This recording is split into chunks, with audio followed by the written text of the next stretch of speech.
Bien, en esta oportunidad vamos a hablar de la fotosíntesis, es decir, la síntesis de compuestos hidrocarbonados a partir de la energía solar.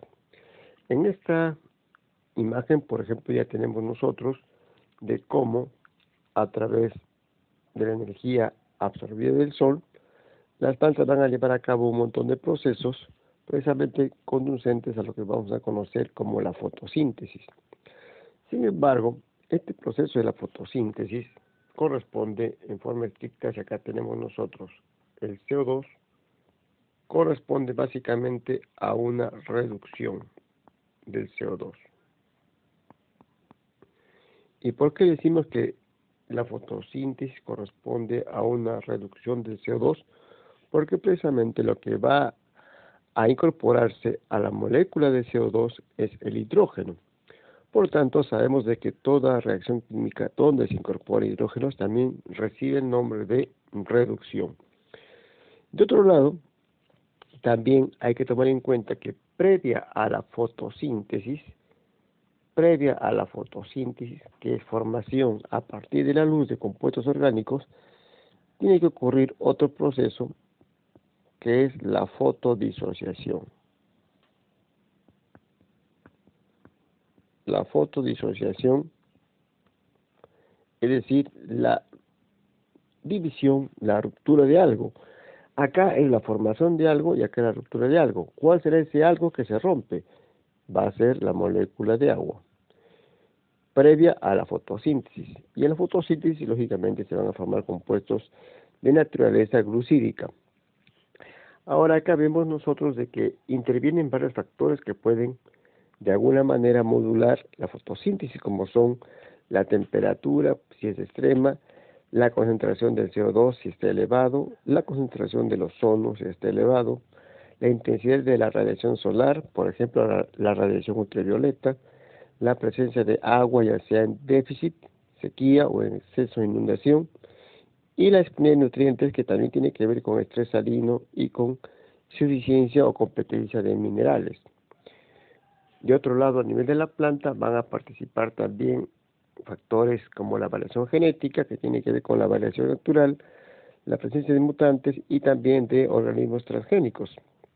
A nivel de la hoja, tienen que ver las capas de células que van a participar en la fotosíntesis, la apertura estomática, que va a permitir el ingreso de CO2 o también la pérdida de agua o la pérdida de oxígeno.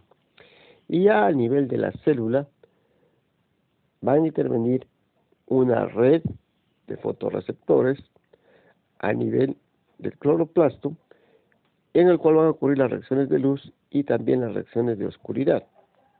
Y por último, todo eso tiene que ver con el control genético a nivel del núcleo y también, por qué no decirlo, como se va a fijar energía solar con la participación de la mitocondrias. Estas son organelas importantes para la formación de ATP en todos los seres vivos. Veamos entonces nosotros ahora la estructura a nivel de cloroplasto que va a participar precisamente en la fotosíntesis. Acá tenemos entonces nosotros en esta imagen, acá tenemos las estructuras que van a participar precisamente en la fotosíntesis, donde podemos observar las pilas o amontonamientos de los tilacoides, que son sacos aplanados, que van a formar precisamente estas estructuras conocidas como grana. El interior de los granas tiene un espacio que es precisamente el lumen, y el espacio que está en el cloroplasto es lo que se conoce como estroma. Acá tenemos una micrografía electrónica de un grana, donde podemos observar el apilamiento de los sacos de membranas o también llamados tilacoides que van a formar a los grana, donde va a ocurrir lo siguiente. Veamos en el esquema en la parte inferior. Tenemos acá nosotros ya un grana, es decir, un amontonamiento o un apilamiento de tilacoides. Tenemos también la parte interior de los grana, que es el lumen, Y podemos observar que hay dos fotosistemas, un fotosistema 1 y un fotosistema 2. Entonces acá tenemos la distribución de los fotosistemas 1 y fotosistema 2 del complejo citocromo BF y de la ATP sintetasa cloroplástica en la membrana tilacoidal del cloroplasto. En pocas palabras, ¿a qué nos referimos esto? Cuando hablamos de fotosistema 1 y fotosistema 2, son complejos proteicos asociados a pigmentos, en este caso a clorofila y carotenoides, que tienen que ver con la absorción de la energía solar. Cuando hablamos de complejo citocromo, tienen que ver básicamente con transporte de electrones. Cuando hablamos de ATP sintetasa, es aquella enzima precisamente que va a formar el ATP por acción de la energía solar. Y esto va a ocurrir de esta manera como están dispuestos. Podemos observar entonces que en los granos están dispuestos el fotosistema 2 y también el fotosistema 1. Hacia la parte interna del grano están ubicados los fotosistemas 2 y hacia la parte periférica o borde de los granos están dispuestos los fotosistemas 1, al igual que también la ATP sintetasa, y en la parte interna de los granos está el citocromo BF, que tiene que ver con el transporte de electrones. Entonces, veamos ahora con más detalle los fotosistemas. Pasamos a esta gráfica. Acá tenemos. Entonces, acá tenemos nosotros de que, por un lado, tenemos al fotosistema 2 y al fotosistema 1. ¿Cómo va a llevarse a cabo la primera etapa de la fotosíntesis? En realidad, la primera etapa de la fotosíntesis es, ya dijimos, la fotodisociación.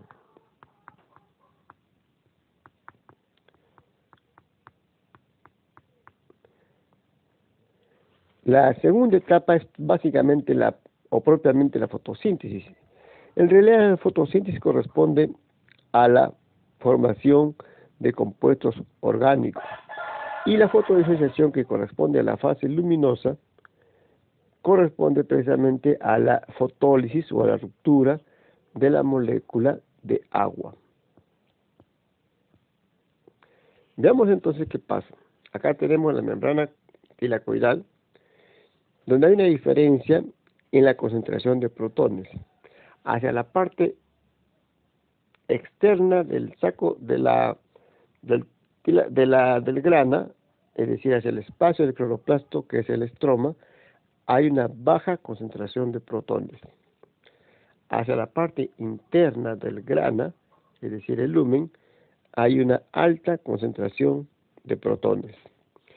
Interviene la luz solar, donde precisamente acá podemos observar que en el fotosistema 2 se está llevando a cabo, se está llevando a cabo la ruptura de la molécula de agua por acción de la energía solar. Entonces acá está ocurriendo la fotólisis o la ruptura de la molécula de agua. Y algo curioso, se está liberando oxígeno porque se rompe la molécula de agua. Entonces nos preguntamos, ¿y por qué se libera oxígeno y a dónde va ese oxígeno? En realidad el oxígeno se disipa hacia el ambiente si están los sistemas abiertos. Pero la pregunta, ustedes se dirán, pero si el oxígeno también es necesario para la planta. Claro, la planta, como todo ser vivo, está respirando normalmente. Sin embargo, hay que tener en cuenta que el oxígeno también es un agente oxidante que puede generar especies reactivas de oxígeno y radicales libres, que son dañinos para los sistemas biológicos. Consecuentemente, dicho de otra manera, el exceso de oxígeno también es dañino. Por tanto, se considera un subproducto o un residuo de esta reacción y consecuentemente tiene que ser expulsado hacia el exterior de la planta. Pero también vemos que hay un transporte de electrones. Estos electrones van a ser transportados, ya dijimos, por mecanismos que hablamos en la clase pasada, de resonancia y del excitón, que lo vamos a volver a repetir ahora. Hay un transporte de electrones por una serie de compuestos proteicos, van pasando hasta el complejo del citocromo B6F, continúan y van llegando hasta el otro que es el fotosistema 1. Ese flujo de electrones está llevando la energía que ha sido incorporada precisamente por la radiación solar. A nivel del fotosistema 1, tenemos nosotros que van a participar dos precursores importantes. Por un lado, el NADPH y luego el protón. Y se va a formar un compuesto que va a tener capacidad reductora, que es el NADPH. Y además, por acción de la enzima ATP-asa sintetasa, se va a formar precisamente el ATP. Entonces, si lo vemos de una manera resumida, podemos indicar nosotros que la luz va a interactuar inicialmente con el fotosistema 2, ¿no? Y luego también con el fotosistema 1. Pero, ¿qué es lo que se va a formar en la fase luminosa? Se van a formar dos tipos de compuestos. Por un lado, acá lo vuelvo a recalcar, el NADPH, que es un agente reductor, es decir, que va a proporcionar hidrógenos, y también se va a formar el compuesto altamente energético, que es el ATP. Entonces ya podemos entender que el resultado de la fase luminosa es la formación de NADPH y de ATP, lo cual van a participar luego en la fase oscura, que es lo que va a corresponder básicamente a la fijación del CO2, a la reducción del CO2 y consecuentemente a la formación de compuestos de naturaleza glucídica. Veamos con más detalle esto entonces en la siguiente imagen. La tenemos.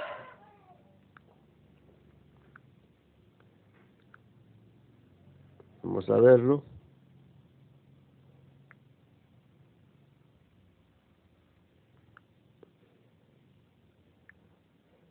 Acá podemos observar nosotros en los dos fotosistemas, que en realidad son complejos de proteínas y pigmentos, en los cuales básicamente se incorpora la energía solar. Pero ¿cuál es la diferencia entre fotosistema 1 y fotosistema 2? El fotosistema 1 va a absorber energía solar en el rango de los 680 nanómetros.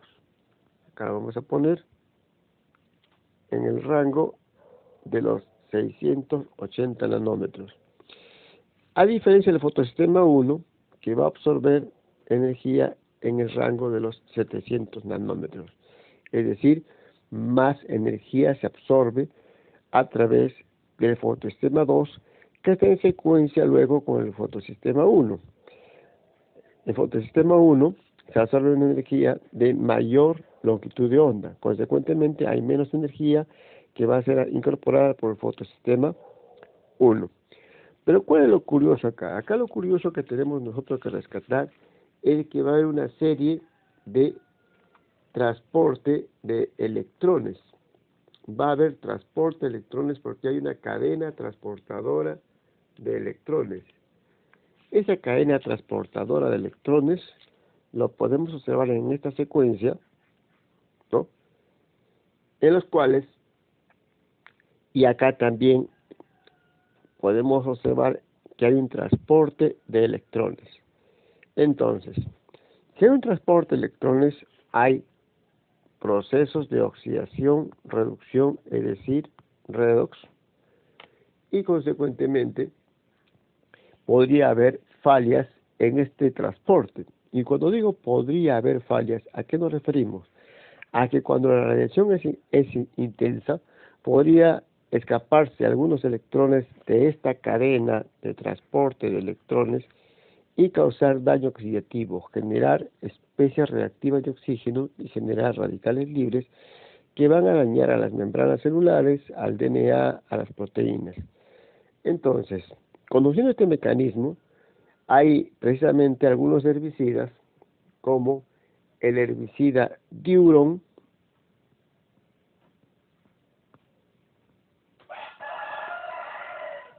que es un herbicida, un compuesto químico sintético que va a bloquear a este nivel, va a bloquear el transporte de electrones. Y si bloquea el transporte de electrones, entonces los electrones, en vez de seguir la secuencia, van a poder desviarse y causar daño oxidativo. También al nivel del fotosistema 2, del fotosistema 1, diré, hay otro herbicida que va a bloquear el transporte de electrones a este nivel. Y ese herbicida, por ejemplo, es bastante conocido, ¿no? Es el paraquat, que también va a bloquear el transporte de electrones y consecuentemente también va a conllevar a que los electrones se salgan de su secuencia correspondiente y causen daño oxidativo. Entonces, conociendo esto, vamos a ver ahora nosotros algo más para poder entender cómo ocurren estas reacciones en la fase luminosa. Continuamos. Acá tenemos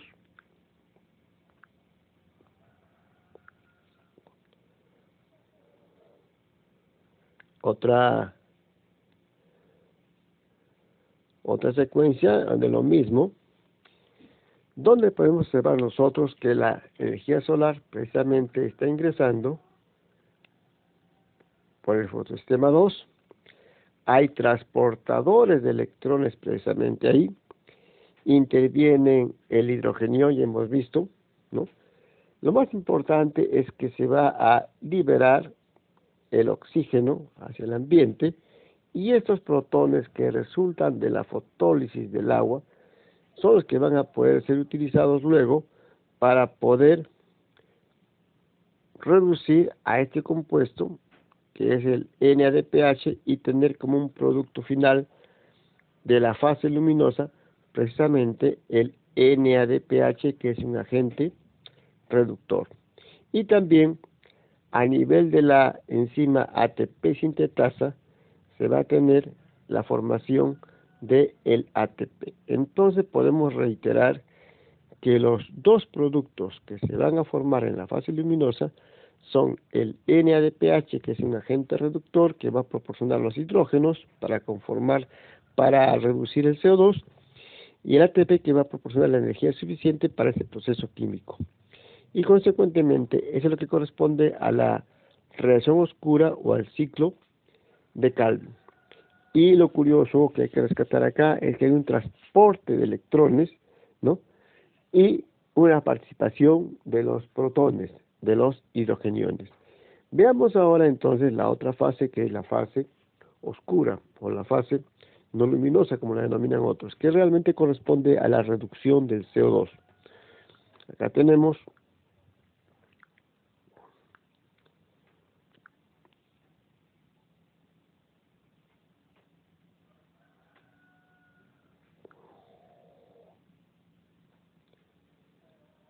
acá tenemos lo que se conoce como el ciclo de Calvin.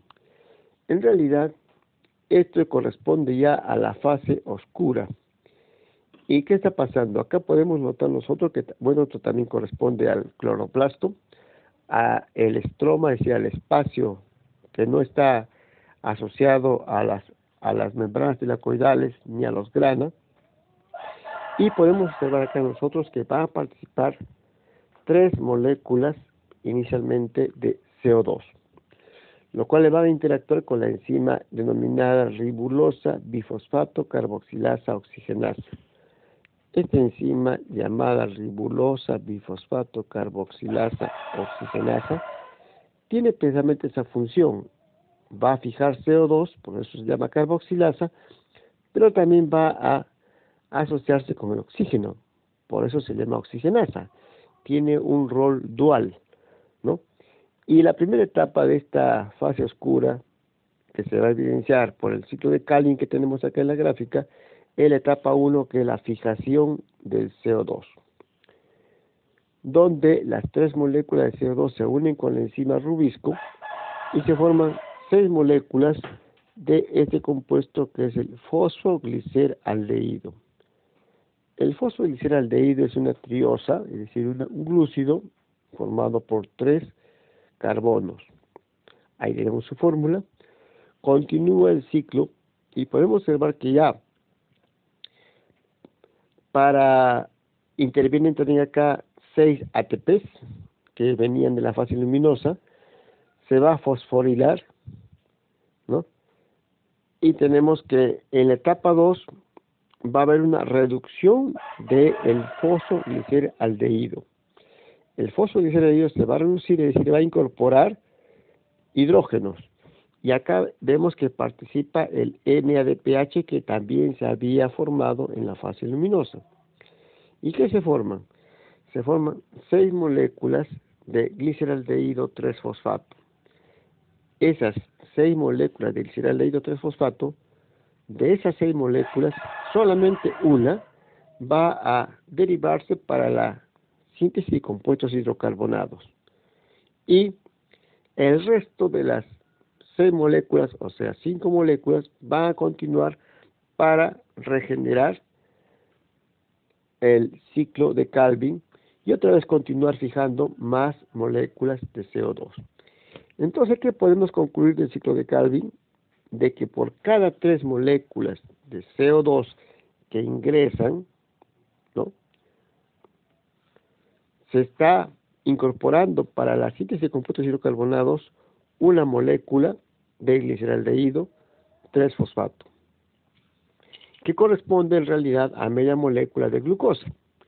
Veamos en el siguiente gráfico esto para poderlo ampliar en cuanto a su expresión, a su entendimiento. Acá tenemos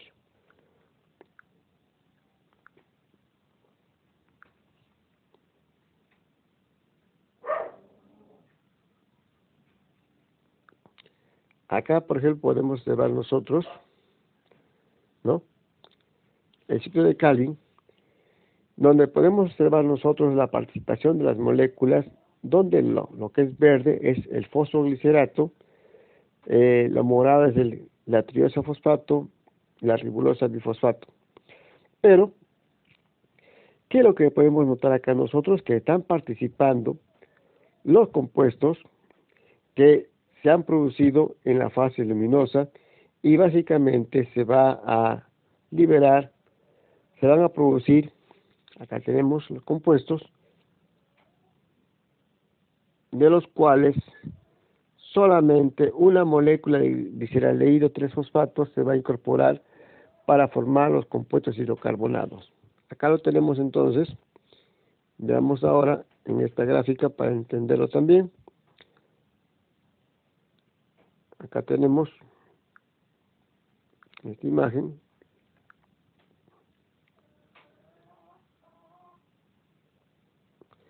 Hemos indicado que en el ciclo de Calvin, que corresponde estrictamente a la fijación del CO2, participa esta enzima, que es la ribulosa bifosfato carboxilasa, ¿no?, y se va a formar el compuesto ácido 3-fosfoglicérico.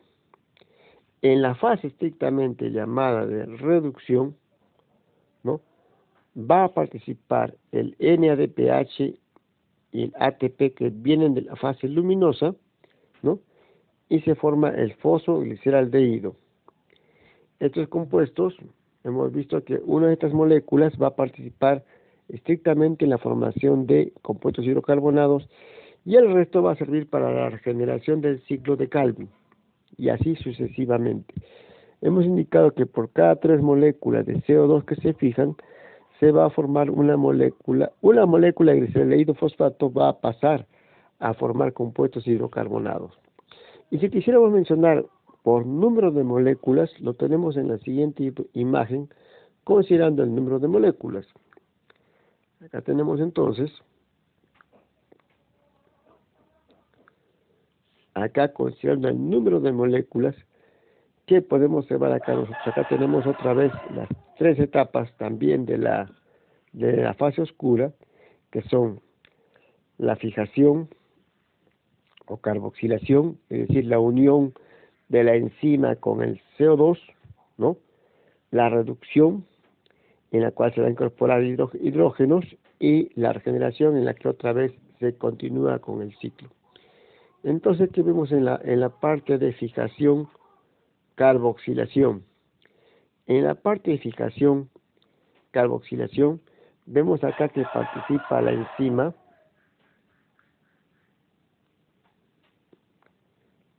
acá tenemos la ribulosa difosfato, son 6 moléculas de ribulosa difosfato. Este es el compuesto que va a asociarse con 6 moléculas de CO2. También van a participar 6 moléculas de agua y se forman 12 moléculas de ácido 3-fosfoglicérico. Participan además 12 moléculas de ATP y se vuelve a fosforilar el ácido 3-fosfoglicérico. ¿Por qué se llama ácido 3-fosfoglicérico? Porque está fosforilada la molécula en el carbono 3. Y si acá vemos que intervienen 12 ATPs y salen 12 ADPs, significa que se ha fosforilado esa molécula de ácido 3-fosfoglicérico. Y efectivamente, de estar fosforilada solamente en el carbono 3, ahora se tiene que estar fosforilada también en el carbono 1. Y ahora se llama ácido 1,3-difosfoglicérico. Es decir, esa molécula tiene fosfato en el carbono 1 y fosfato en el carbono 3. Y se han formado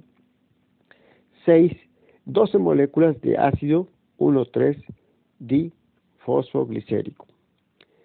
Luego continúa esto para la etapa de reducción. En la etapa de reducción va a participar los otros compuestos que vienen de la fase luminosa, que son los NADPH, y van a proporcionar los hidrógenos. Y acá podemos observar que salen ya sin hidrógenos oxidados, y se forma el compuesto llamado 2-gliceraldehído 3-fosfato. El gliceraldehído 3-fosfato, ¿no?, se ha formado precisamente en la etapa de reducción del ciclo de Calvin. Y acá podemos observar, como acá estamos trabajando con el doble de moléculas, podemos observar de que de esos gliceraldehído 3-fosfato van a salir ahora 2 moléculas, van a salir para formar los carbohidratos, como son, por ejemplo, la glucosa. Y las demás moléculas, en este caso 10 moléculas, ¿no?, van a continuar por la ruta de las pentosas fosfatos, van a formar la ribulosa 6-fosfato y luego va a regenerarse el ciclo de Calvin. Entonces, concluyendo, por cada 3 moléculas de CO2 que se fijan, se produce una molécula de gliceraldehído 3-fosfato que va a entrar a formar los compuestos hidrocarbonados correspondientes como la glucosa. Y en este gráfico, como acá trabajamos con 6 moléculas de CO2 que ingresan, es decir, el doble, también podemos observar que es el doble de moléculas de gliceraldehído 3-fosfato que las que van a derivarse para formar compuestos hidrocarbonados como la glucosa. ¿Y cuáles son entonces esos compuestos hidrocarbonados? Veámoslo a continuación. Acá tenemos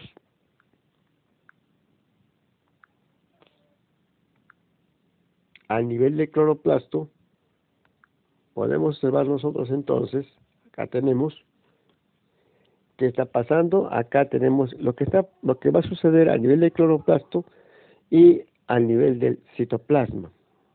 Entonces, acá observamos de que en el ciclo de Calvin se está incorporando el CO2 y se libera una triosa fosfato que es el gliceraldehído.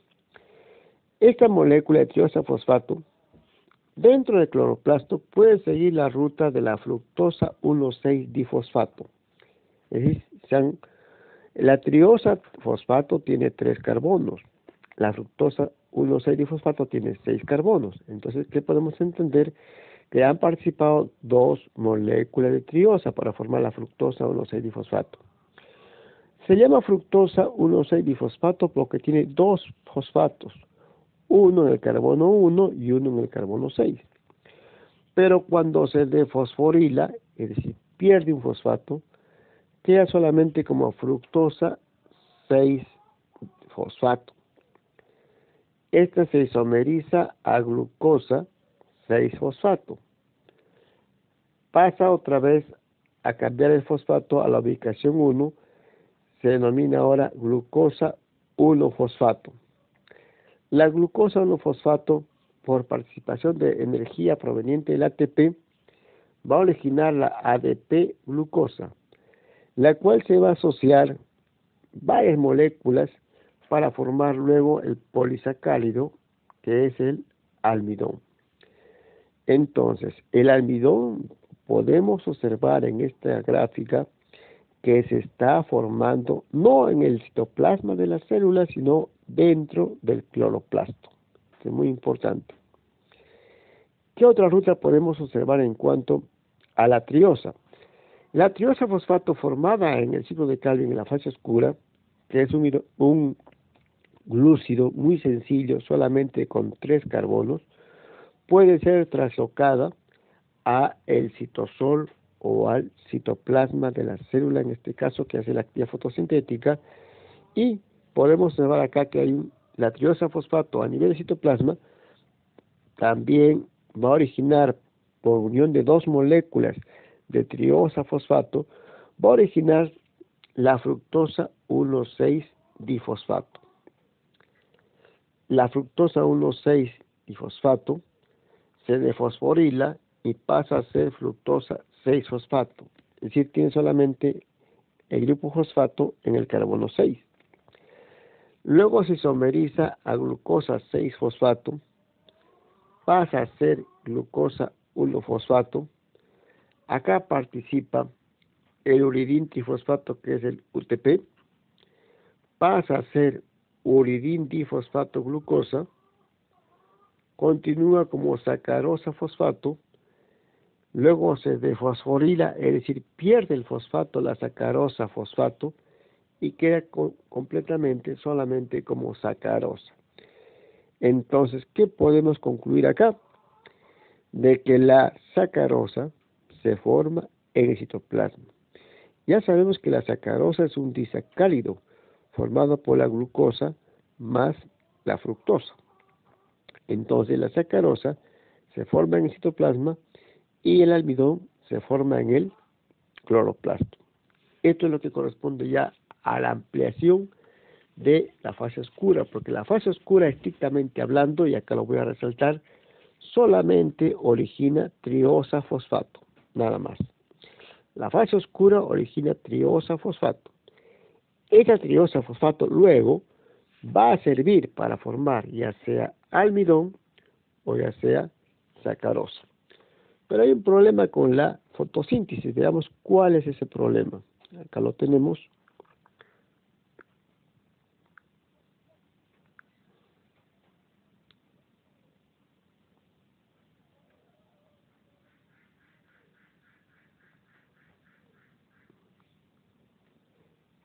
El problema con la fotosíntesis que vamos a mencionar ahora nosotros, acá lo tenemos, es precisamente el siguiente. ¿Qué observamos acá? Que la enzima que hemos indicado nosotros, que se llama la enzima ribulosa bifosfato carboxilasa oxigenasa. ¿Qué significa carboxilasa oxigenasa? Que esta enzima se puede unir tanto con el CO2 como con el oxígeno. Si se une con el CO2, ya sabemos que va a corresponder al estrictamente mencionado anteriormente como ciclo de Calvin o ciclo de Calvin-Benson, en el cual se va a dar la fijación del CO2, ¿no? Y esto va a terminar con la formación de la triosa que ya hemos mencionado, ¿cierto? Pero también la misma enzima rubisco se puede unir con el oxígeno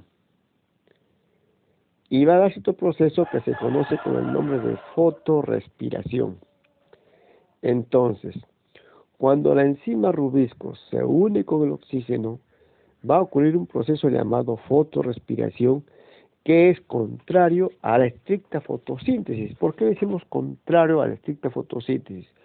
Porque sabemos que en la estricta fotosíntesis, y hablando particularmente en el ciclo de Calvin, va a ocurrir la fijación o la reducción del CO2. Y también sabemos que en la respiración lo que va a ocurrir es la liberación de CO2, porque todo ser vivo aeróbico que respira lo que elimina es CO2. Entonces, por un lado la planta incorpora CO2, pero por otro lado la planta pierde CO2. ¿Por qué? Porque la misma enzima, que es la enzima rubisco, se une tanto con el CO2 como con el oxígeno.